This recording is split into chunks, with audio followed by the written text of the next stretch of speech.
नमस्कार मित्रांनो, राज सेतूमध्ये तुमचं मनापासून स्वागत आहे. आजचा व्हिडिओ शेवटपर्यंत नक्की पहा, कारण आदिवासी विकास विभाग भरती 2026 संदर्भात काल एक नवीन नोटीस प्रसिद्ध झाली आहे. ही नोटीस प्रत्येक उमेदवारासाठी महत्त्वाची आहे. विशेषतः काही उमेदवाराच्या परीक्षा दिनांक, शिफ्ट आणि परीक्षा केंद्रामध्ये बदल करण्यात आला आहे. त्यामुळे 2 मिनिटात या नोटीसमध्ये नेमकं काय सांगितलं आहे ते समजून घेऊया.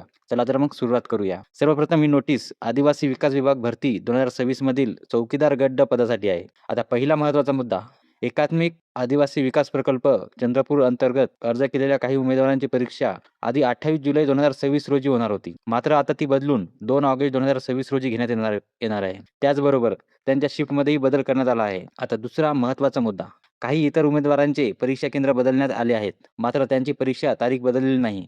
त्यामुळे तुमचं एक्झाम सेंटर बदललं आहे की नाही हे नवीन ॲडमिट कार्डमध्ये एकदा नक्की तपासा. म्हणून सर्व उमेदवारांना माझी एकच विनंती आहे, जुनं हॉल तिकीट वापरू नका.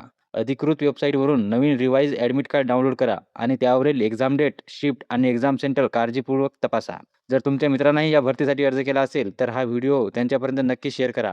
कदाचित त्यांना अजून ही नोटीस माहिती नसेल. आणि शेवटी, जर तुम्हाला नवीन रिवाइज हॉल तिकीट मोबाईलवरून कसं डाउनलोड करायचं हे माहीत नसेल, तर त्यावर मी आधीच स्टेप बाय स्टेप व्हिडिओ बनवला आहे. तो व्हिडिओ नक्की पहा. त्याची लिंक डिस्क्रिप्शन आणि कमेंटमध्ये दिली आहे. व्हिडिओ उपयुक्त वाटला असेल तर लाईक करा, चॅनलला सबस्क्राईब करा आणि सरकारी भरती, हॉल तिकीट, रिझल्ट अशाच महत्त्वाच्या अपडेटसाठी राज सेतूसोबत जोडलेले राहा. धन्यवाद. भेटूया पुढच्या व्हिडिओमध्ये.